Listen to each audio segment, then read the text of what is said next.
Here you go. Welcome back, everyone. So the next three sessions will be very much about research. Those are the research that AASB commissions. As Keith mentioned this morning, the AASB commissioned 25 projects. And out of these 25 projects, we have selected these three topics to be presented today. It's not because other projects are not good, it's just because these three projects are directly relevant to the current work program that the AASB is working on. For example, the one that we're going to present right now is a service performance reporting, which will be presented to the board with updates this Friday. And the service performance reporting project, as Keith mentioned, there's a long history. And the reason why it's being added to the work program because about 5 years ago, when the AASB conducted its agenda consultation, the feedback from stakeholders were that they would like the AASB to explore and keep working on it. Perhaps we may reach that endpoint. So we have heard different views on this. The public sector stakeholders would like the AASB to work on this because there are different service performance reporting requirements from different states. And then for the not-for-profit private sector, the reason why they would like the AASB working on it, because at that point in time, there were many not-for-profit private sectors paying hundreds of thousands of dollars for consultants to prepare its impact statements, and they were hoping the AASB can come up with something that they can use as a hook when they prepare some kind of information on a voluntary basis if they wish. But having said that, things may have changed since 5 years ago. We know that stakeholders evolve and the thinking may have also changed since. And so the board will be discussing again this Friday about the service performance reporting project. So with that, I'm now going to invite Mikhail to host this session.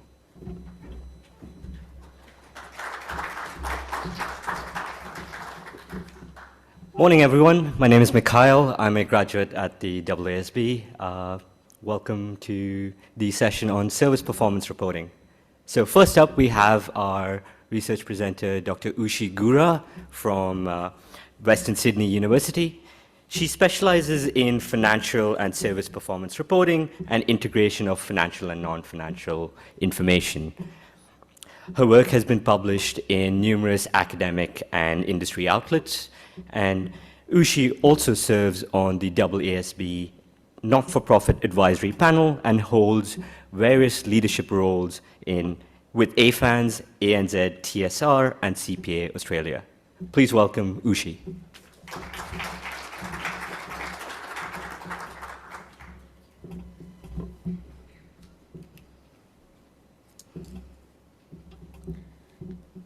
Thank you, Mikhail, for this amazing presentation.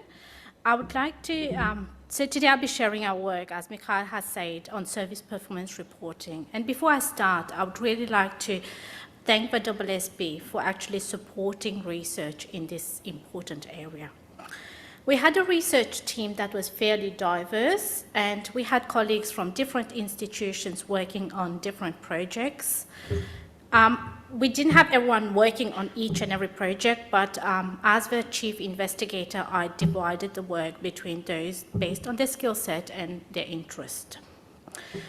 We worked on 3 different projects, and the first one was a literature review project.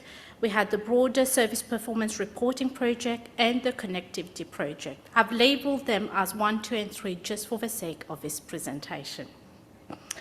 So the first one was a systematic literature review on service performance reporting. It was designed to inform any potential service performance reporting pronouncement in Australia, and it aimed to really identify key themes, emerging trends, and any implementation challenges we could find in the literature.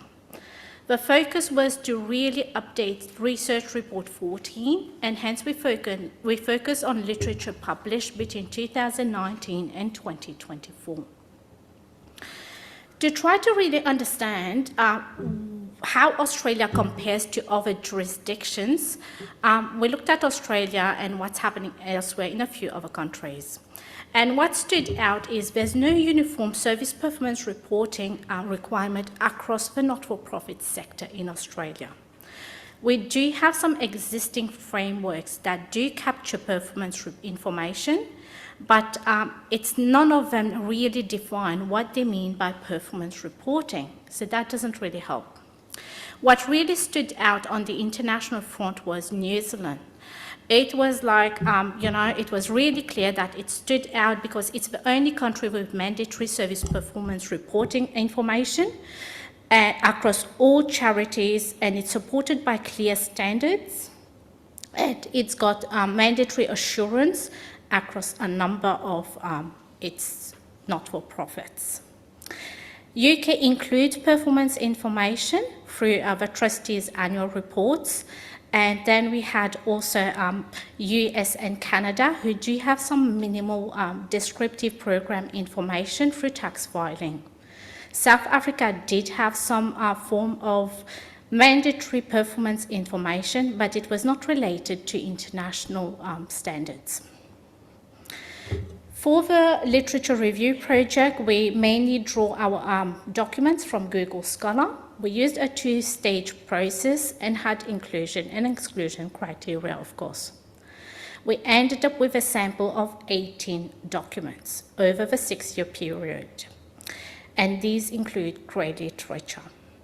What became very clear to us is the literature on service performance reporting is limited, with some of them in the UK and some relating to New Zealand during that period, which means it's an area that's still developing.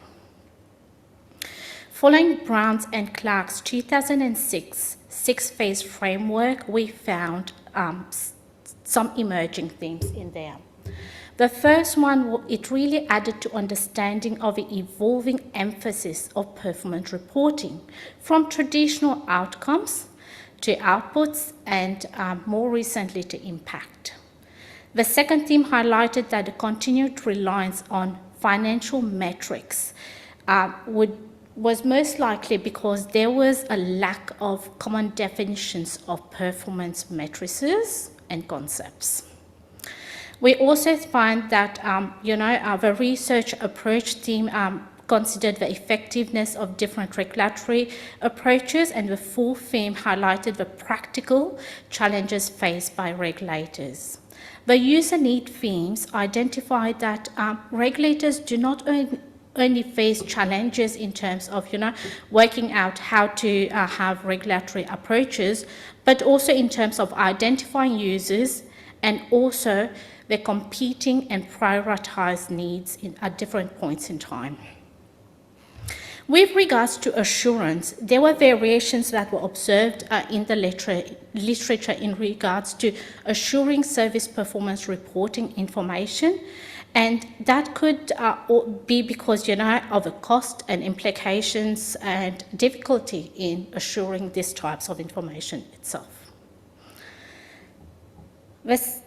The second project aimed at identifying current best practices of service performance reporting, evaluating the feasibility and challenges of assuring service performance information, drawing lessons from international contexts, and assessing whether, the service performance reporting framework is appropriate for our diverse Australian sector.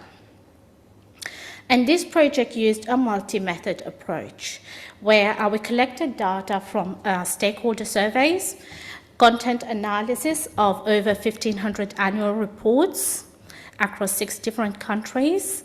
We also did some interviews of focus groups, and we had 8 different stakeholder groups, and these included donors, philanthropists, professional accounting bodies, directors, preparers, auditors, regulators, and peak bodies from Australia and New Zealand. From the survey, we found that narrative service performance information, which is coherent with organizational purpose, is expected from most of the stakeholders. Over-reliance on qualitative metrics could be at the expense of valuable narrative service performance information. There was an emphasis that service performance delivery there was an emphasis that there is need that service performance information should really be helping the delivery of a mission of that organization rather than add further layers of compliance on them. And it became clear that, stakeholders identified there was a gap between formal and practical availability of access of information. With the second project itself, we have identified that service performance reporting has the ability to provide a rich narrative context to financial information and lead to strategic identity creation for an organization.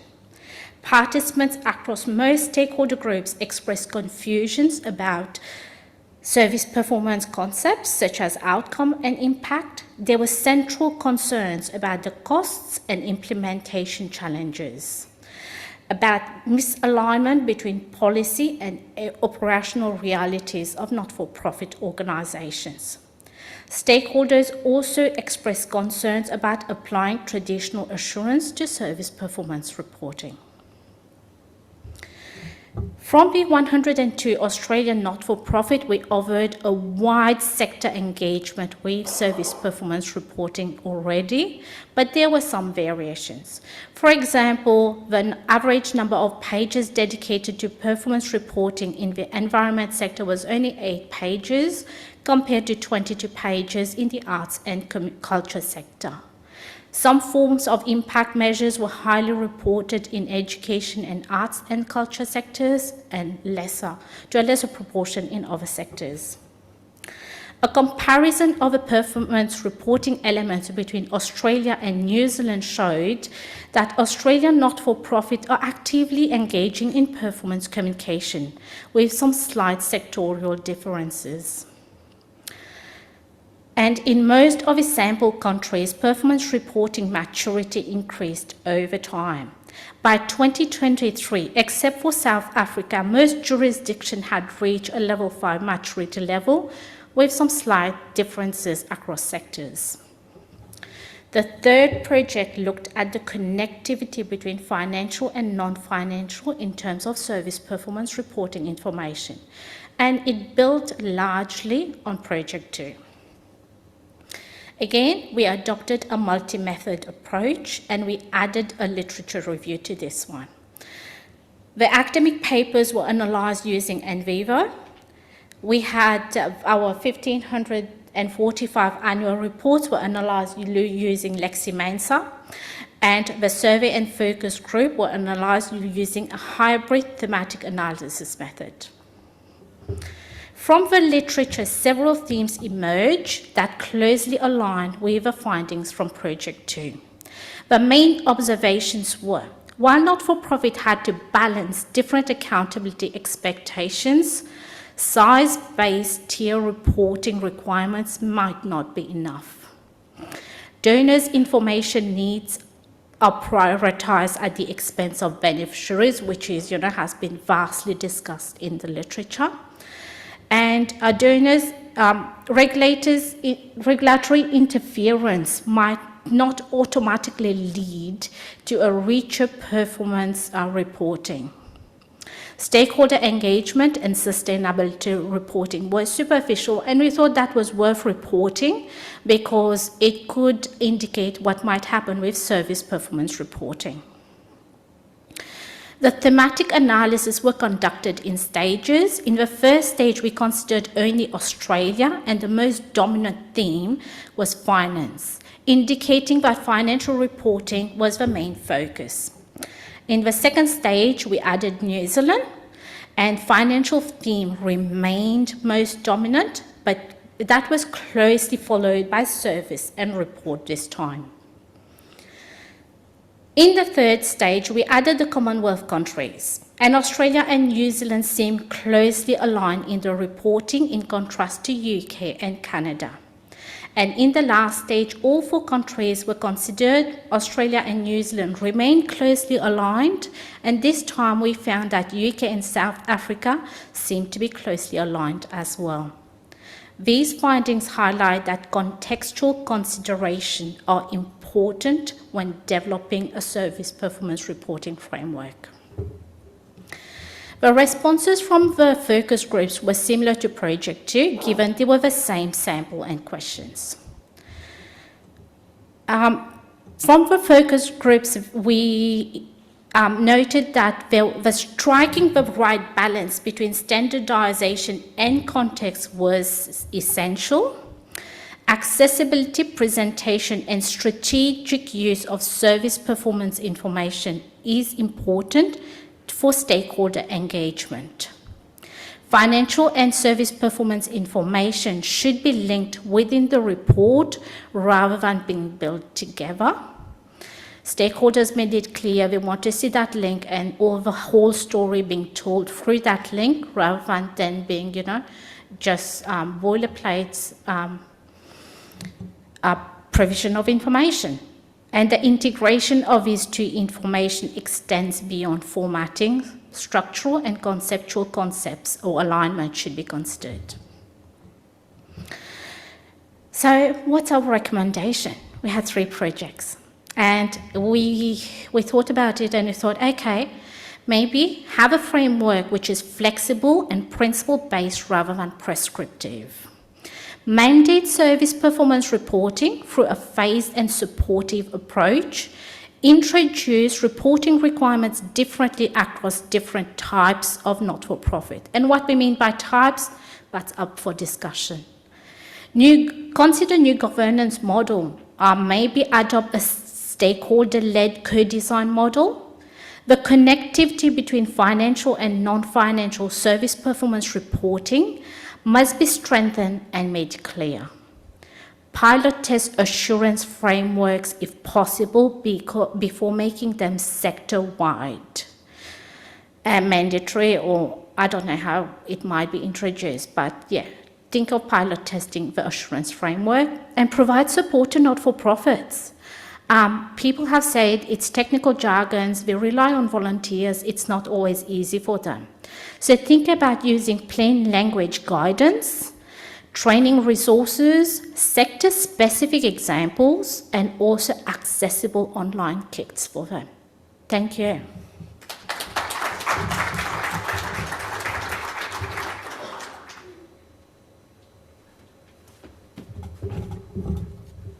Thank you, Ishi.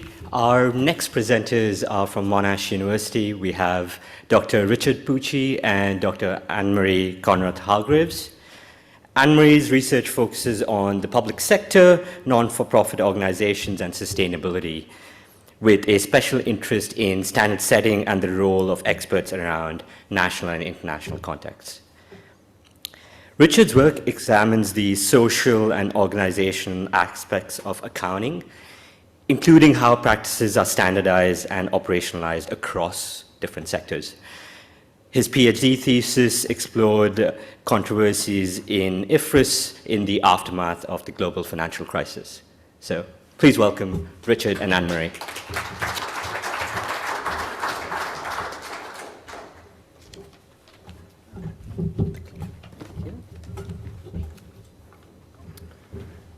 Okay, good morning, or is it afternoon? Yeah. Let's do morning. Yeah. Okay. Yeah, thanks for the opportunity to the AASB, and we really appreciate the funding, the generous funding that we received, and all the interactions that we had with the staff. It's really a pleasure to engage with the standard setter, and we have a long list of co-authors here. I don't want to name everyone, but we're just 2 of the 8 members of the team. And we'd also like to thank the participants. We had a lot of interviews and we took a lot of time from busy people who are doing important things, so we really wouldn't have any research findings without those participants and their insights. Okay, so the plan is I will do the first half of the presentation and then I'll pass on to Anne-Marie. Yes, so our primary objectives, well, we wanted to see what was happening in New Zealand and Australia regarding service performance reporting. We'd also were interested in the idea of cost versus benefits because we thought this was a particular challenge in this area as it is in many others.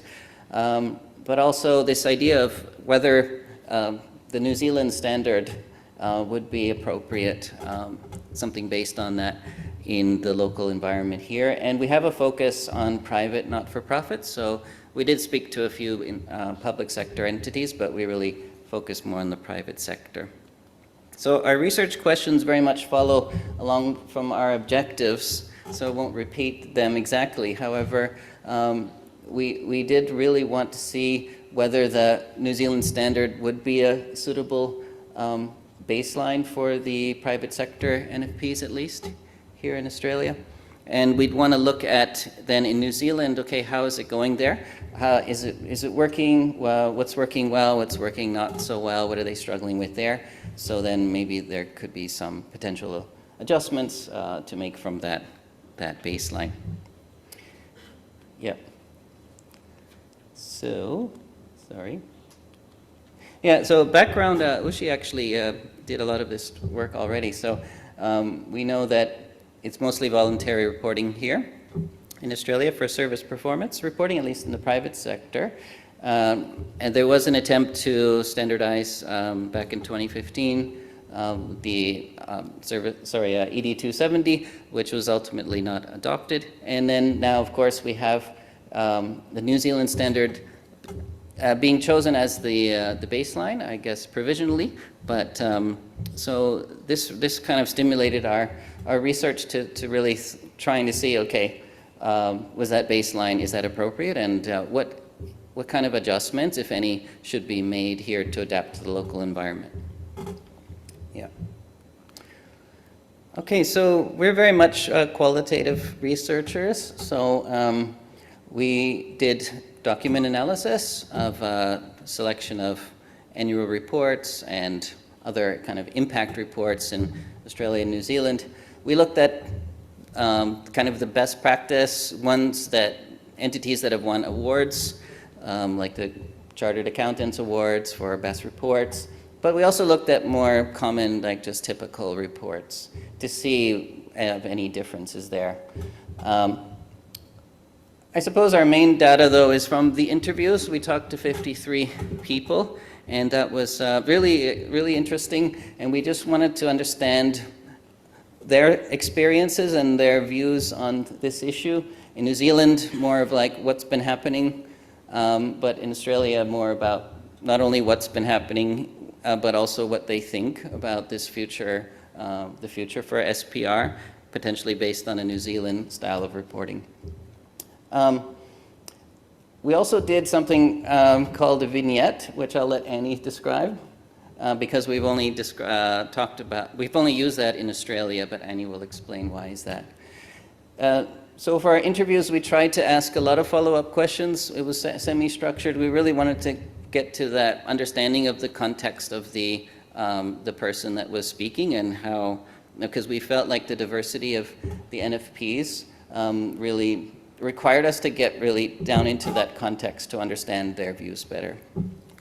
Okay, so findings will split between New Zealand and Australia. So we start with New Zealand. Yeah, so the main focus is on how the use of SPR is being, how it's being used there, and the views on that, and how it's being prepared and how it's being audited. So overall, for the use of SPR, we didn't speak to a whole lot of users, but we did get perspectives from the preparers and auditors and how they view that, how they think it's being used as well. So overall, we think that almost everyone thought it was positive to have this kind of information available. At the same time, a lot of participants struggled to identify clear examples of actual users who were making use of that information in their decision making. So they often struggled with that. There was an assumption sometimes that the service performance information was being provided to the funders or the potential donors as part of a package of information, and there was an impression among some preparers that that was helping to increase donations. So it seems like there might be some effect of this information, but it was hard to isolate that. So we did talk to one funder, like I mentioned, who's quite positive about the service performance the SSP, Statement of Service Performance, and how they actually use that in their decision-making. That was quite a unique context, though, that that funder considered themselves very progressive and also described other funders as more conservative. So the conservative ones would be more asking for a lot of detailed information, like acquittals about how the money was being used. But this particular funder relied heavily on the SSP and didn't want to ask for extra information. So it'll be interesting to follow up to see if that is more prominent, but we didn't find any other examples of that. Another interesting thing about that is that this particular funder, who used the SSP a lot, was really heavily interested in the outputs, the output kind of information, which we found a bit surprising because we had assumed that maybe the impact, the outcomes would be more of relevance to the funders. But no, this funder said outputs help them to see the scale of the organization and to help to assess the level of funding, whether that's appropriate. And they considered that, more objective kind of information. Yeah. So in terms of the preparation of SPR, we did see basically two camps here in how preparers approach the standard. Well, it is a principles-based, flexible standard there, relatively speaking. And so it allows the preparer to kind of create their own story about their service performance. So the compliance-focused group, the service performance reports were quite brief, often 1 or 2 pages, focused on outputs, very little impacts or very little storytelling or outcome kind of information.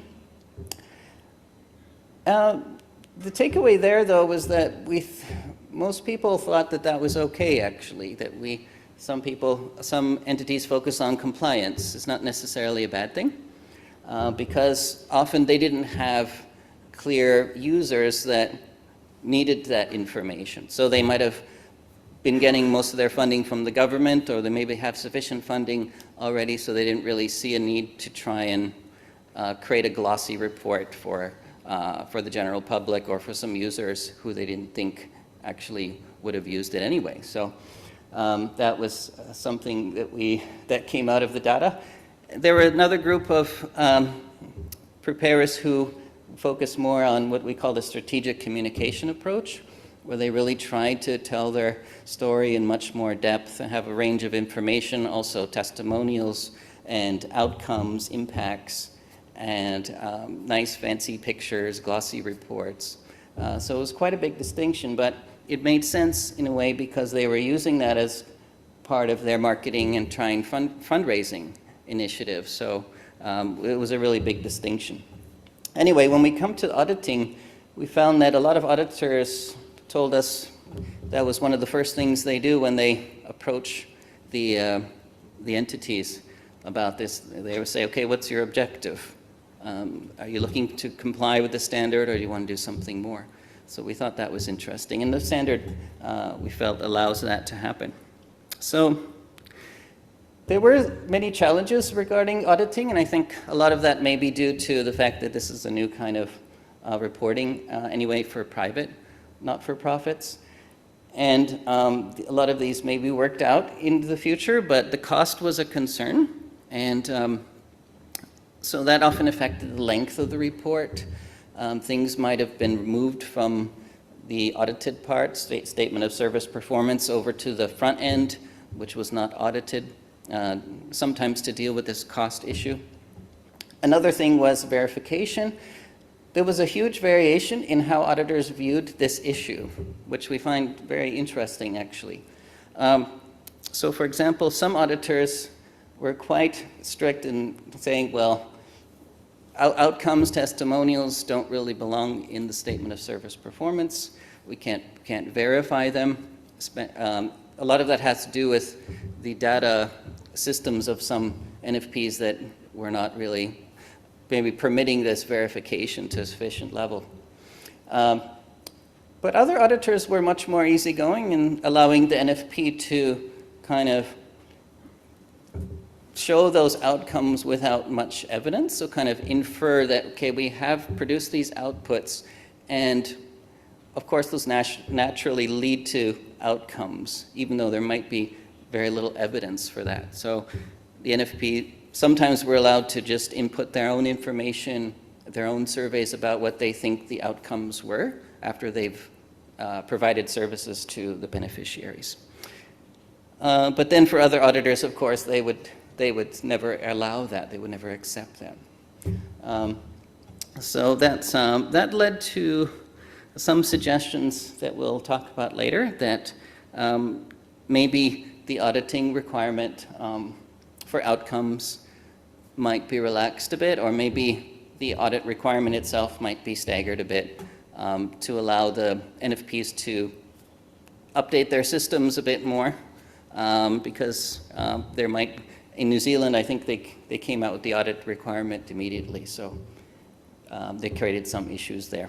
Anyway, so I'll pass it over to Annie now for the Australian part. Thank you, Richard. So moving on to Australia. So as Richard mentioned, as a prompt for the Australian interviews, because we don't have service performance reporting in Australia yet, we created a hypothetical one-page report that started off with a general objective of the NFP and then provided a mix of narrative and quantitative data, where we were mostly inspired by the reporting done by different New Zealand entities, but also by what the ASB was discussing at the time, and also by Australian entities, what they were voluntarily reporting. So we created this hypothetical entity to really prompt sort of discussions with our participants, because we, in a certain sense, wanted to trigger them in what did they like and what did they not like. And then what did we find? It was a very mixed view when it came to our users, because it was sort of unclear across the board who the users of the information really were, because when you had large donors, those donors would often require certain metrics and certain narratives to be reported on, so that they made that contingent with their funding. What we found across the board is that there was a limited usefulness when it came to internal decision making, and when we spoke to especially large donors, we would often find that they would say, well, if I'm donating this much money, I am looking for this, and this information, and I will tell the NFP accordingly what kind of information I'm looking for. We also found, really interestingly, that there was a big discrepancy in terms of what Australian entities are already doing. We have large NFPs that are going far beyond what the New Zealand standard, for example, demands of its entities, that are really reporting in depth internally as well as externally. And at the same time, we had medium and smaller NFPs according to the ACNC criteria that really brought out that resources and capacity as well as knowledge were a major hindrance when it came to preparing service reporting information or any kind of impact measurement. There was a real focus over that there was no need to compare NFPs, but that each NFP should be able to flexibly decide what kind of information it wants to report, and that any kind of reporting should really go back to the mission and the objective of the NFP, so people could evaluate how well are they delivering that service. When it came to auditing, we found that lots of entities had grant acquittals audited as part of the funding process, so that was mandatory. But beyond that, there was no voluntary auditing of any impact or service performance reporting across our interviews. Auditors themselves saw the auditing process highly critical, because while outputs could be easily audited, narratives and potentially outcomes would be much harder in terms of the auditing process, and cost as well as knowledge and expertise within the auditing sector itself was raised as a main issue. So out of the findings from New Zealand, as well as then our Australian interviews with 53 participants across the board, we came up with the following key recommendations. Any mandatory SPR standard should establish a minimum baseline or for a set of service performance disclosure requirements for private NFPs, because that's what our project was concerned with, and should be limited to large private entities only. So again, under the ACNC definition. And we found that the New Zealand standard was a suitable option to provide that principle flexible standard on which to base the Australian standard on. We also, similar to Ushi, found that any mandatory assurance requirement should be deferred, and we would recommend to first conduct a post-implementation review, similar to what Antaka suggested earlier today as well. We would then also further recommend that any mandatory external assurance should be of a limited assurance engagement, should once again only apply to large NFPs. So thank you so much.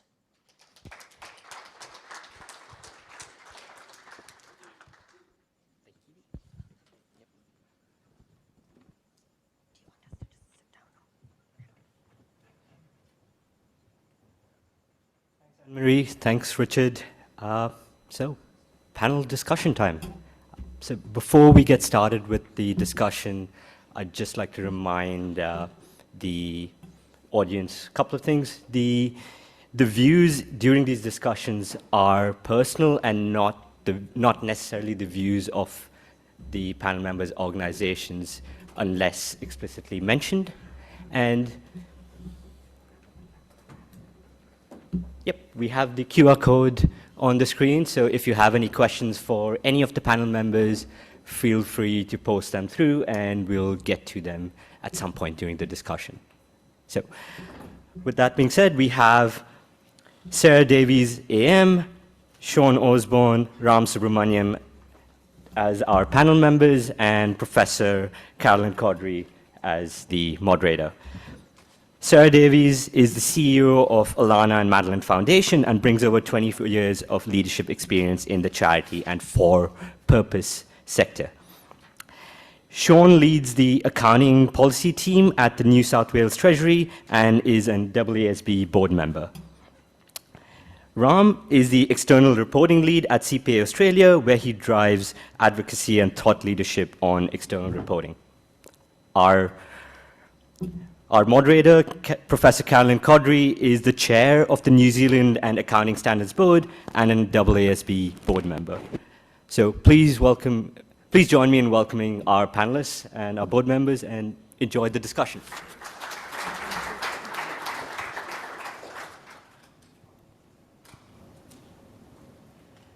Thank you very much for that introduction, and thank you to the researchers for the presentations that they've made.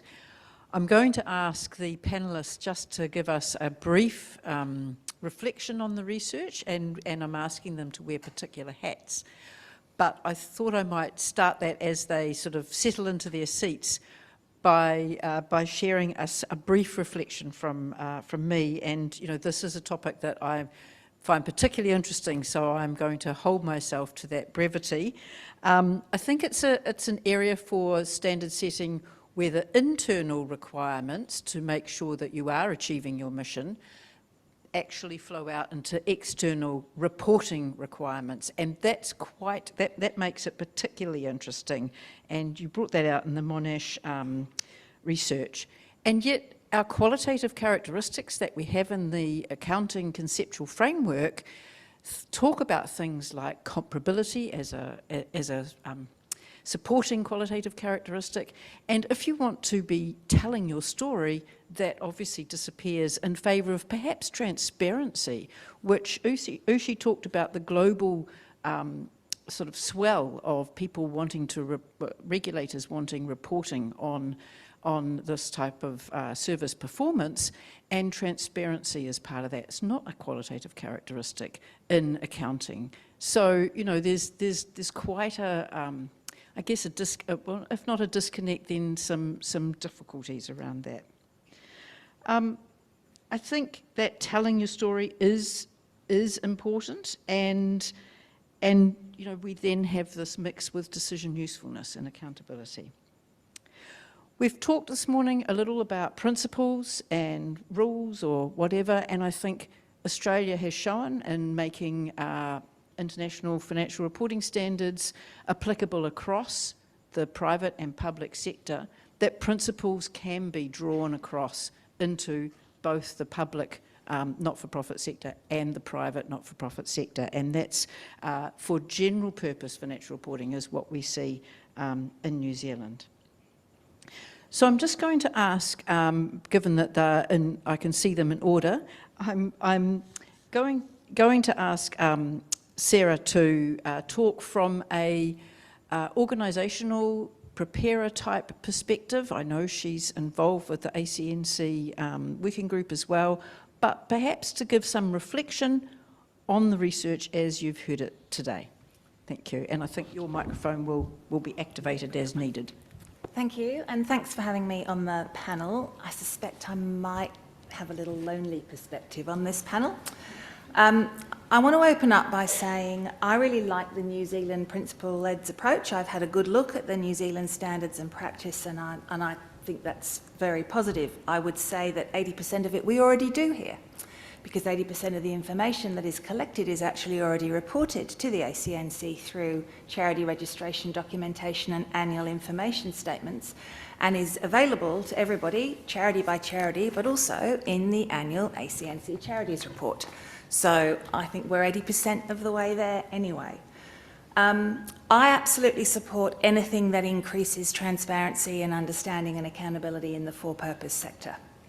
So whether that's about growing understanding of what it takes to build a caring and inclusive and just and fair society and flourishing communities with equality of opportunity and equity, anything that helps build that gets a big tick from me. Equally, I support anything that enables registered charities to be open and transparent and accountable to the communities that they serve, and to keep learning, so to keep striving to achieve their purpose and their objects and their impact. However, nothing that I have seen in the AASB work so far gives me any confidence that it is heading in that direction. Two things. And this is a really high-level thing, but I have seen no demonstrated understanding of actually what a charity is or does. And I'll give you an example. In a lot of the words around this, and we've seen them in the presentations, it talks about private NFPs. I do not know what a private NFP is. You know better than anyone that we could set up a non-for-profit company at the moment that is private. All it means is that any financial surplus does not get returned to the owner of the business. If in that term private NFPs, the AASB is thinking about registered charities, then legally, technically and practically, that doesn't exist. There are no private registered charities. You look at any registered charity legal constitution, their objects are about serving the community and the public. They are not private entities at all. So even in that very first interest, very first high level, I don't see any evidence of understanding of actually what a registered charity is, how it's regulated and what it's supposed to do. Nor have I seen any demonstrated understanding of how you actually make social change. No understanding of what a theory of change is, what program logics are, what scope and sequences of change models are, how you do system redesign. And if you don't have any even basic understanding of how you build social change models, then how on earth can we audit and assure that it's happening? And we have really terrific, excellent, specialist professional organisations who have been working for decades trying to grapple with this, because yes, it is a really important thing to keep trying to do better. So we have the Centre for Social Impact, which has been around 15 years trying to do this. The clue is in their name, Centre for Social Impact. We've had Social Ventures Australia. We've had TAXI, the Australian Centre of Social Innovation. We now have the federal government's Treasury Centre for Evaluation, all grappling with how do we do this well. They haven't nailed it. So I really am curious to see how the AASB thinks that a standard in accounting standards will actually help us assess outcome and impact. Sarah, I might just stop you there. Thank you. And I think what you're bringing up is the whole stakeholder engagement thing, which is including terms and you know, making sure that they have currency in the sector in which you're working, and to engage with stakeholders, because the reporting, as I said, the reporting comes out of what happens inside the organisation. So I do want to have time for everyone to have conversations here. I'm going to turn to Sean, who wears a public not-for-profit, so a public sector hat, I think, in this case. And I am aware that everyone has a raft of experience in other areas, so I'm just picking on a particular area. Thank you. Yeah, thanks, Carolyn. For the moment, I'll do what you asked me, which is stick to the public sector context, and then might switch to my broader AASB hat as we get talking. But in the public sector, I think the things to understand are that in Australia, we've got 9 government-level jurisdictions, as opposed to local government, who are all currently, in terms of service performance reporting, doing something slightly different, or possibly not at all. Most of that information appears in budget papers. It doesn't appear in historical financials. And so mostly the owners of that information and the design of the presentation is not sitting with accountants, it's sitting with economists and policy wonks, as I like to call them. So there is a link there to the point that Sarah made and you made, which is if the AASB is going to move forward with this, consultation, I think, is absolutely essential, because usually we're consulting on things that are prepared and owned entirely by accountants, and here it's not, certainly in the government context. Another feature of the government environment is that objectives at the whole of government level change regularly. So I've been in the New South Wales government for 10 years, and it's changed 3 times. So we had a premier who had, I think, 7, and the genesis of that 7 was a speech, so we just had to refer to the speech. We then designed 39, I think, state outcomes in a previous budgeting context, but now we're moving to a wellbeing framework that has, I think, 9 state level. And some of those, and I'm assuming other jurisdictions that if they're doing something, are doing something similar. And what I observe is that sometimes when I look at those outcomes, the whole of government outcomes link to the agency outcomes, and sometimes they don't necessarily. So there's a whole cost potentially involved in resetting outcomes, remapping, and I see that, or I don't see that, I hear about that happening, I hear people complaining. So coming back to the consultation part, I've read the standard as well, and like Sarah, I think it seems like quite a reasonable standard, but I do think we need to be careful that we don't issue a reasonable standard that people then don't use.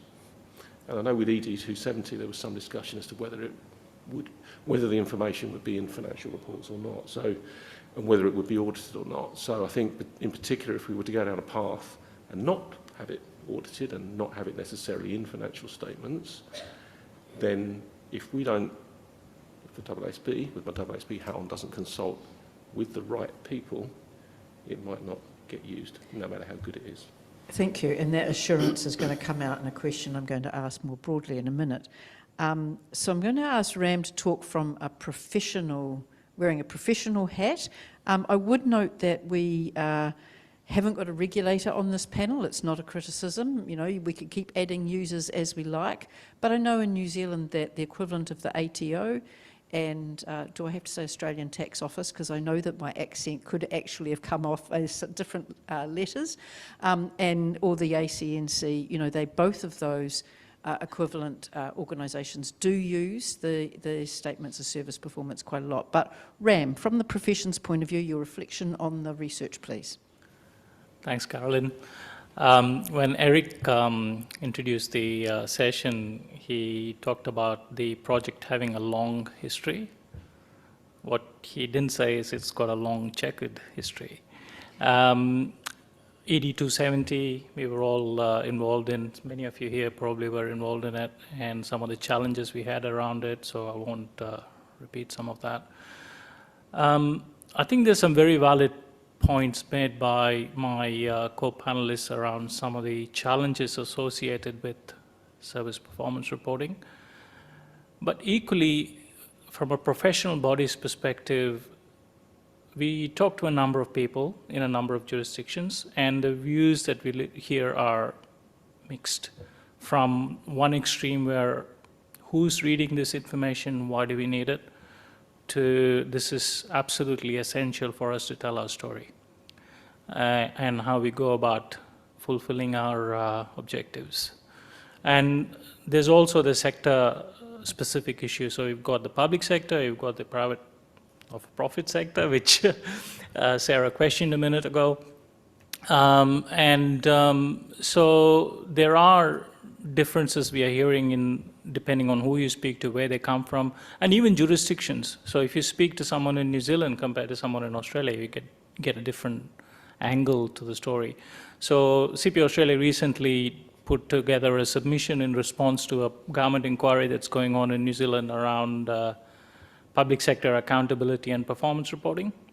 And we spoke to members in New Zealand around it, members who work in the public sector, asking them about what we should be saying in our response. And one of the things they said was, this is a challenging area. The standard that New Zealand has got does the job in providing the information that needs to be put together in telling the performance activities that an organization undertakes. But there are a few things missing.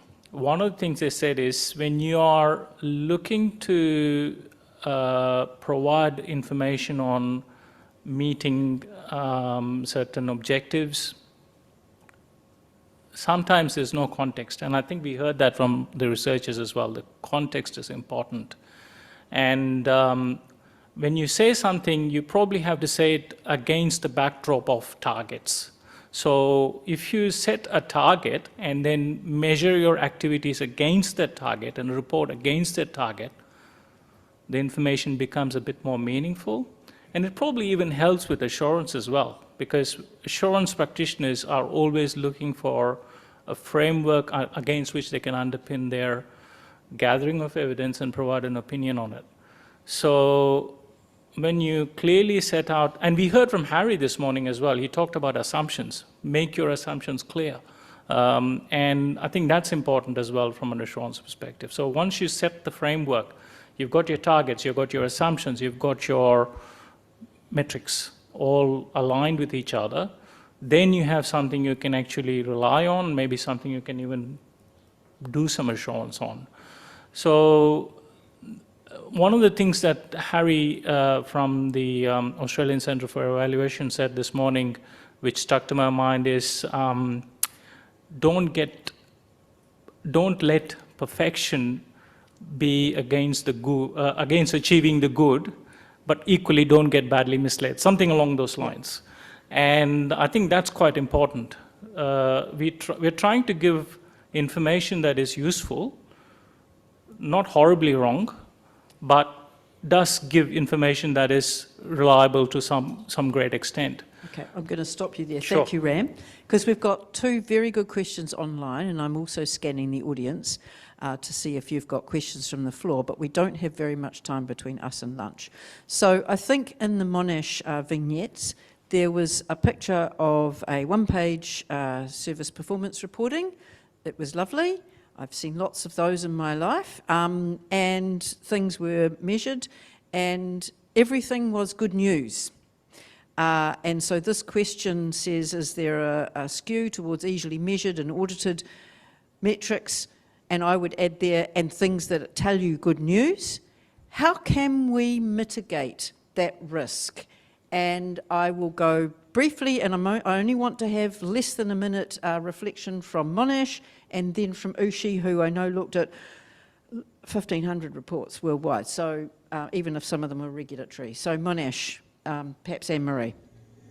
Yeah, so if you actually look closely at the vignette, there's actually one indicator in there that's not positive. Oh, development. 3%. Yeah.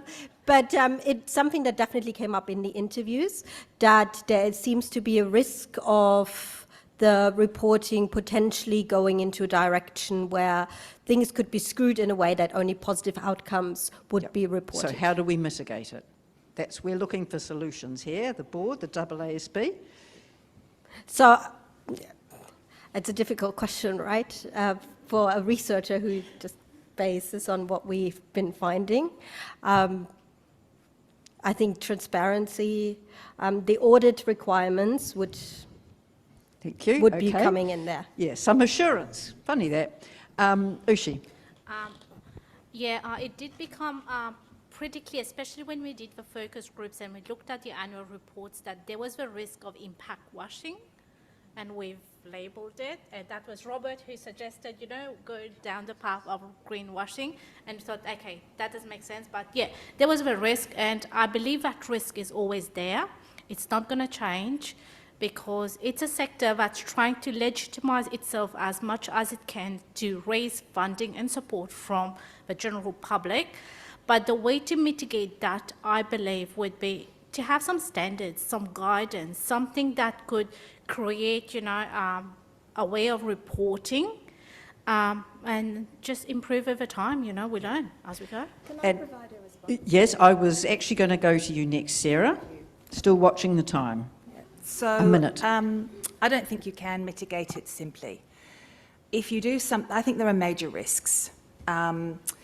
If done superficially, without understanding how you create social change, I think there are three real dangers. The first one is it is highly likely that the data will be meaningless. So taking this example, the vignette uses output measures as performance. So in 2024, 24 day trips with 170 children. Is this good, bad, or indifferent? How do we know? Could it be better performance if it was less children, or more performance if it was less children? How did the experience affect the children? Was it harmful? Was it helpful? The data is meaningless. The second risk is of unintended consequences. So if you take the mentor data, which actually goes a little bit to outcome, not just output, 160 children matched with 70 mentors, 90% of the children say they've demonstrated positive peer relationships. Who are the children? Where was the starting point of that measurement? What was a positive relationship defined at? How was it clicked over into positive? Is 90% actually an appropriate number? If you had another mentor program where the children, for example, had experienced extreme family violence and domestic violence, is a 40% improvement a really good performance compared to a 90% improvement for a non-vulnerable cohort? And the third danger is distorting the behaviour to the opposite of what is actually intended. So, the adage, what gets measured gets done, and I think that's inherent in a couple of these questions. And we see this all the time in legacy grant programs, where the widgets, which are counted as output data, become the reason for running the program or doing the work, rather than what actually might make a difference to shift the needle on impact. Thank you. And I think, and this is the challenge of non-financial reporting and, context and things like that. I think research has found that where there are standards in the UK and in New Zealand, we do get more bad news reporting. I'm not saying that means it's perfect. There is still a skew towards more easily measured and audited metrics, and there's still lack of context. I want to challenge bad news reporting. Well, right? I'm saying where you don't meet the target. Yeah, but I that's want not to ask the necessarily second bad. question. So I'm labelling it that for a very quick reason. I want to go to the second question, and we've got 4 minutes to go. So I'm going. Can I add to your first one before you go? Only briefly. Why is it wrong if they have, poor performance and report that? I think they should be doing that, but don't also think it's go Ushi, why they couldn't do that. I don't think it's wrong. What I'm saying is because this is seen as a marketing document, often we get a lot of very positive information and we don't get we budgeted to do 90%, but actually only 50% happened because the children were from a difficult background, or because the place where we were doing our community development was so far in the backwops that, in fact, it was really hard to achieve what we were doing. You know, there's room for stories, but I think that not-for-profits tend to move away from that because they don't want to have people, you know, complaining.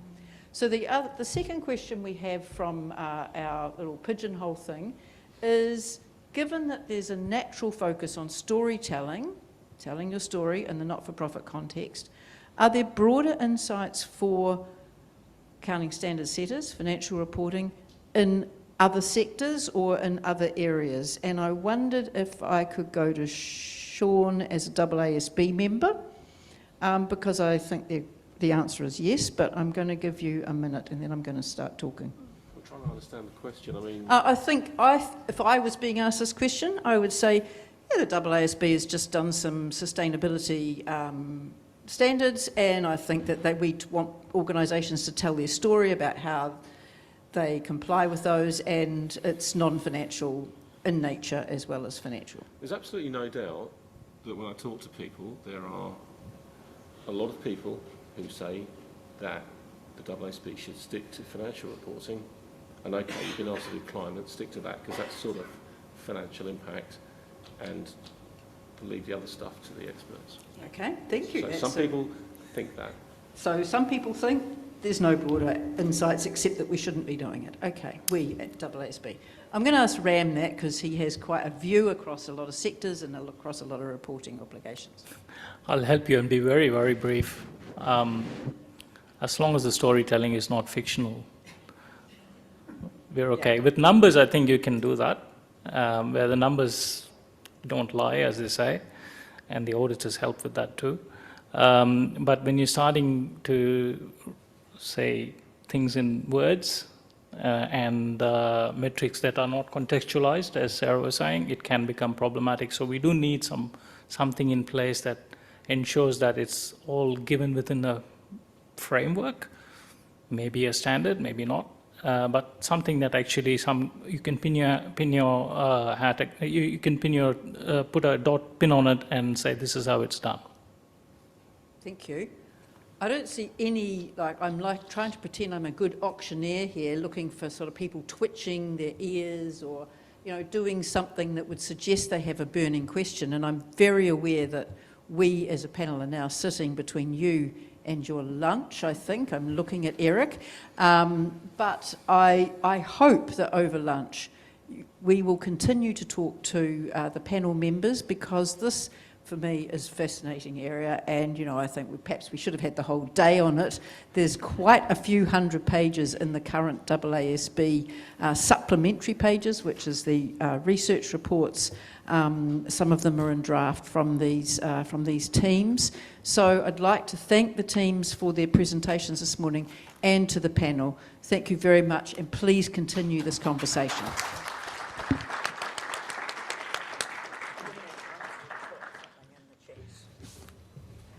Thank you, everyone. I know we're hungry for more thoughts and insightful discussions, but before that, we have lunch served in the foyer outside. Our next session is on valuation, disconnect, and expectations gap at 1:45. So thanks to the panel once again, and let's enjoy lunch.